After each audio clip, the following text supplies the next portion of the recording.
Welcome students for online classes. So today we'll continue with the chapter 7 under Indian economy, that is employment, growth, information and other issues.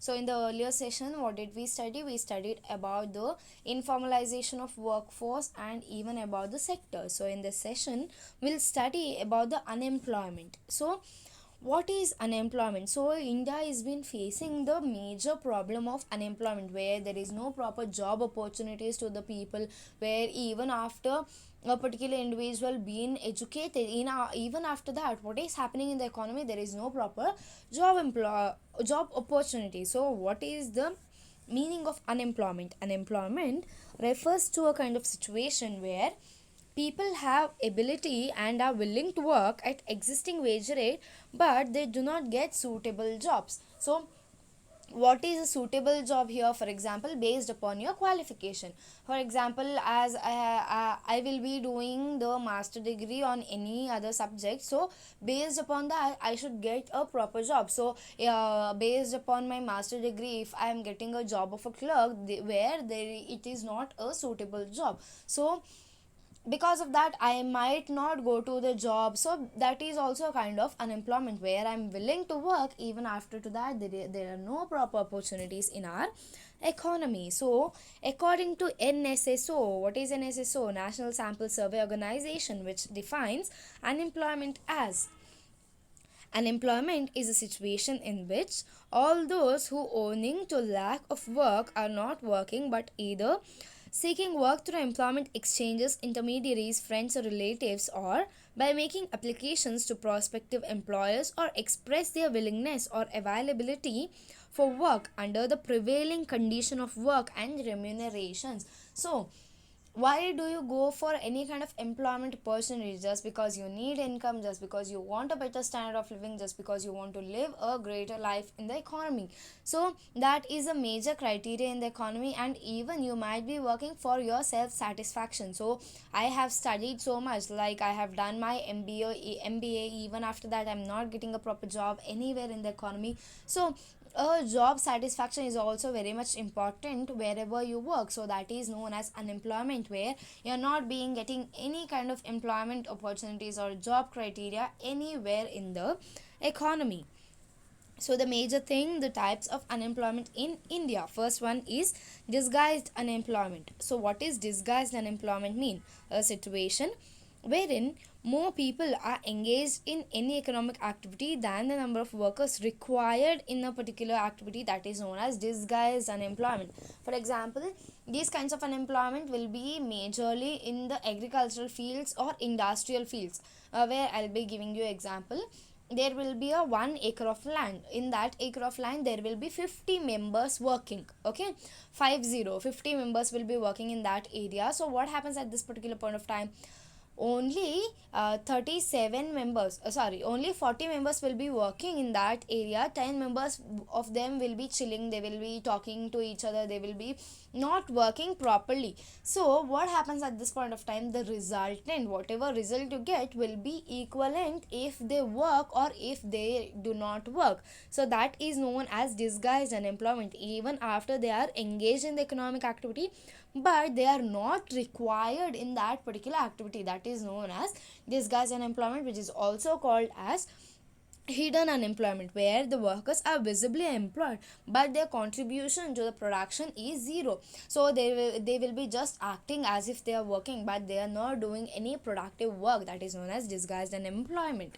Second one, open unemployment. So it is a kind of unemployment, where a situation wherein a large labor force do not get work opportunities in any productive activities is called as open unemployment. So maybe anywhere. So even the particular individual is skilled, even if he's unskilled, what happens? That particular individual is willing to work somewhere, he is searching the work somewhere, even then he's not getting a job. That is known as open unemployment. So it is mostly found in the industrial sector. So what happens in the industry? You need some skill to work with the people around, you need to know how the machinery works, all these things. Next one is about seasonal unemployment, a situation where people becomes unemployed due to the change in season is called as seasonal employment, which will be mostly found in agricultural sector. So what happens, maybe during the paddy season, wheat season, only for that 4 months a particular individual will be employed. The leftover months he will be unemployed. That is known as seasonal unemployment, where majority of the people under the agricultural sector, what happens, they face these kinds of unemployment problems. Next one, educated unemployment. What is it? The unemployment among the educated people, which includes matriculates and high educated people. What happens, even a particular individual be graduate, even after he is doing his post graduation everything, what happens, he will be not engaged in any kind of activity, any kind of physical work. So that is known as educated unemployment. What is the use of studying so much? So if you study so much, it is important that you need to be engaged somewhere in the economy in terms of employment. So that is known as educated unemployed. Next one, frictional unemployment. A frictional nature of unemployment relates to the time lag between worker moving from one job to the next. Say what happens now, I might be facing very much problems wherever I am working. For example, I'll be working in an industry, so I want to switch my industry, so I'll be giving my resignation to the current industry. So what will I be doing? I'll be searching for nearly 3 to 4 months. I may not get any kind of work. So that 3 to months, after 3 to months, I will be getting a job anywhere in any other industry. So the time lag between where you change your work, that 2 months or 3 months, that is known as frictional unemployment. Lastly, cyclical unemployment. It is a kind of unemployment where which is related to cyclical trends. So what is the cyclical trends of the economy? The boom, recession, all these things. So what happens, typically or normally unemployment rises during the recession and declines during economic expansions when there is good economy. A major example which I can give you is the current going on process. So what happened a few months, 10 months back, there was a major disease came to our economy, COVID. So because of that, majority of the people were put out of the jobs just because there was no proper money for them to be given as a salary. So that is known as recession, when there is no proper money in our economy. So because of this, majority of the people were unemployed, they were thrown out of their jobs. So when the economy clears all these things up, there will be a boom in the sense a proper expansion in the job opportunity. So that is known as cyclical unemployment, where because of the problems been facing in the economy, some of the individuals will be unemployed based upon that. That is known as cyclical unemployment. Next thing, importance of unemployment. Okay, I repeat, importance of employment. Why? Because when you get employment, normally your income will increase. Normally when your income increases, what happens, the standard of living of an individual might change. For example, I might be having a bike today, but just because I'm having a good job criteria, I'm having good salary, what might I do? I might purchase a car. So because of this, my standard of living will also increase. Next thing, increase in the production. What happens when there are more employment opportunities in the economy? Normally people will produce more goods to the economy. When economy gives something in your something to you, you need to give something in return. So there will be a good production when all these things happen. All these things in the sense, maybe the income, maybe the standard of living, maybe all the kind of production, automatically what happens, economic growth will also change. So there will be a proper growth in our economy. So these are the importance. Next thing, causes of unemployment. First one, excessive burden of population on cultivation. So what happens on cultivation, in the sense agriculture or allied activities, maybe animal husbandry, maybe horticulture, all these things. Okay, what happens when majority of the people, when the rapid growth of population has been happening in our economy, some of the people or their parents are having no money, so that they give send their children to any kind of schools or any kind of colleges. So at this point of time, where will the children go? They will be working in the agricultural sector. So if there is only as we see our geographical space, there is only limited space. there are only limited work in the agricultural fields, so excessive burden will be happening because of the unemployment things which happens in the economy. So the next thing is about rapid increase in population, which is a major thing.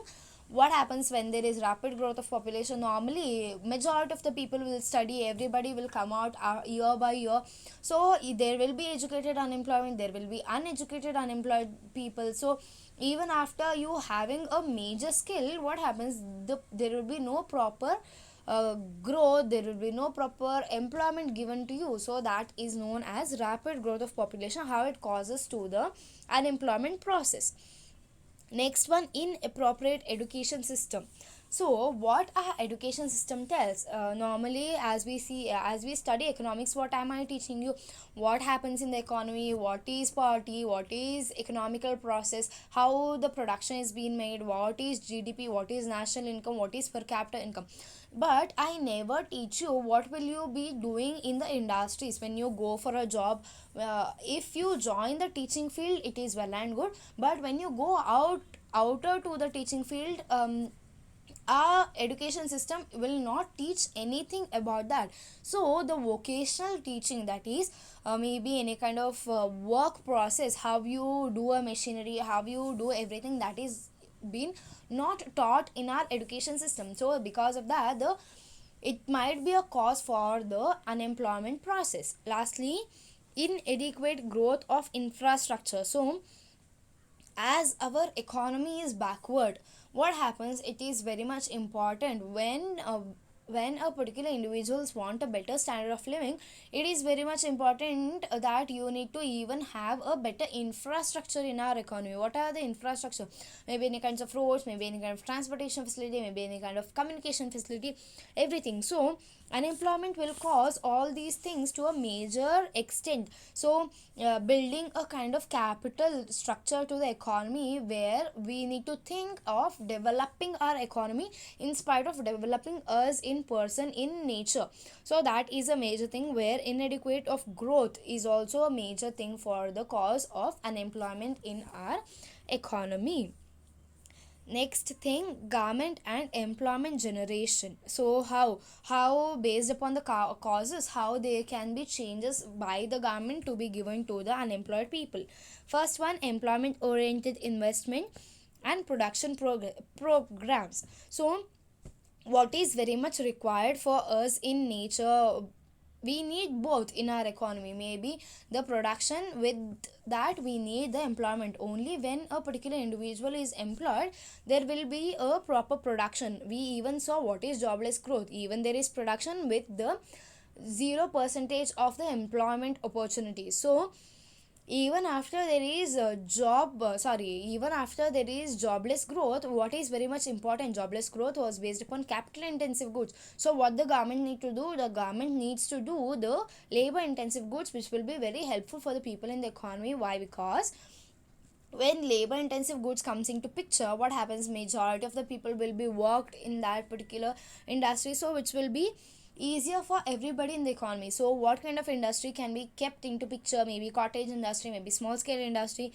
maybe agriculture based industry, everything similar to any kind of productional activities. Next one, educational reforms. First thing, everything should be employment oriented. Why are we studying? Just because we need a good future, we need a good employment in future. So because of that we are studying, not because just because our parents are sending us to study, we are coming to study. Even after to that, we are having our own personal area, our own personal life. So major importance should be given to the vocational studies or vocational education. Why? Because when you go out of the this particular educational institution, what are you supposed to do? You need to work, you need to plan for the future. So that is very much important in our economy. Next one, encouragement for self employment. Self employment in the sense where you will be not working under anybody in person, you will be doing your own business, you will be doing any kind of business. In the beginning it will be very difficult for you to gain a proper profit. Maybe 1 year, maybe 2 years might be hectic for you. So there are large number of possibilities in doing a business. So no, maybe you might do any kind of furniture business, you might do any cloth business, you can even do cable business, you can even do nursery which is based upon the agriculture. So all there are large n number of possibilities in our economy. So the government should give proper loans, the government should provide proper facilities to the people in the economy, so that they in the sense the government motivates the people in the economy to do the self-employed jobs. Okay, so next thing, increase in the rate of capital formation. So it is very much important, or it is very much essential to provide the employment for the fast population, in the sense the rapid growth of population. So when we start increasing in the rate of capital formation, what happens automatically, the greater employment opportunities can come into picture. For example, if I be doing the self employment, so I will be investing something, or I will be taking a loan from some banks, maybe any kind of governmental banks. So at this point of time, I will be giving work to 2 to 3%. So that is a kind of capital formation which can be done in our economy. Next thing, special program generation, special employment generation programs. So what kind of problems do we face in our economy? Maybe unemployment problems, maybe the poverty problem. So tackling all these problems is very much difficult. Even then, there are some of the poverty alleviation programs given by the government, so that they can be decrease in the poverty of the people in the economy. So even then, direct intervention, direct messages, direct schemes, direct programs should be given to the people in the economy, so that it might be very effective for the people in the economy to do any kind of work for their future prospects. Next thing, skill development. With the improvement in the technology in the current era, changing in the method of the production is very much important. With the coming method of new technology, what should we do? We need to adjust according to that. So at this point of time, what is very much important, only until and unless you are having a proper skill, only then you can have a proper life too. So it is very much important for each and every individuals to have a proper skill. Maybe a proper training facility should be given, maybe proper information to be given for that particular job opportunities. Only when there is skill, there can be more and more employment opportunities to the people in the economy. So the last topic of the chapter, project oriented question. So identify the formal and informal workers in the following list. So there will be 10 questions. So this is based upon 5-mark question. All the project oriented questions are based upon 5-mark question, students. So there will be some questions given to you, so you need to differentiate whether it is formal workers or the informal workers. So the formal workers, who are the formal workers? Who have been registered on the government, who will be getting a regular salary. But who are informal workers? Who are not registered. Even if they want, they can be registered, but they will be not getting a proper salary based upon the work what they do. They get a proper profit. So based upon what? Based upon the questions which is given, you need to differentiate. First one is a petty shop, which is obviously a informal worker, where a petty shop will not be getting a proper wages or proper money. Second one is handloom weaver, which is informal. Next one is SBI cashier, where he will be getting a proper money every month, so that is formal. Next one is street vendor, which is informal. Government hospital nurse is formal. Tailor is informal. Police is formal. Revenue inspector is formal. Government primary school teacher is formal. Lastly, agricultural laborers is informal. So you need to differentiate in this way. Okay, the assignment part. Define unemployment. Explain the types of unemployment. Write the importance of employment. What are the main causes of unemployment? How does the government generate employment? Thank you, students.